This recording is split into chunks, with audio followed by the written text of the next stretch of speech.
Ashiq Chowdhury mafia don, তোমার তো আমি কোনো অস্তিত্ব রাখি নাই। তোমার পায়ের নিচে জমিনে নাই, তোমার আবার অস্তিত্ব আইলো কোনার থেকে?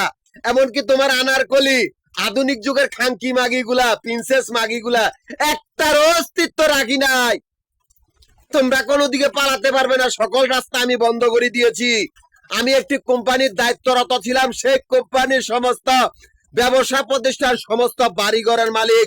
সেই কোম্পানির 3টা অফিস, মিরপুর, নবাবপুর, মতিঝিল, এই 3টা জায়গার ভিতরে আমি কারো কোনো নামের অস্তিত্ব রাখি নাই, কারো নামের কর্তৃত্ব রাখি নাই, এমনকি আমার সাথে কারো আত্মীয়তা নাই। এই আশিক চৌধুরী তোমরা কোনো দিকে পালাতে পারবে না। আশিক চৌধুরী হলো চাঁদপুরের ডাকাত দলের পোলাপাইন সর্দার। এই আশিক চৌধুরী ডক্টর এখানের মা বাপের খুনিদের বংশধর। আশিক চৌধুরী আত্মীয় স্বজন গুলা ধর্ম ব্যবসায়ী, বন্ড প্রতারক, নিকৃষ্ট ডাকাত দল। আমি কোনো ধর্ম পছন্দ করি না। স্বাধীন, তোমরা পালাতে পারবে না।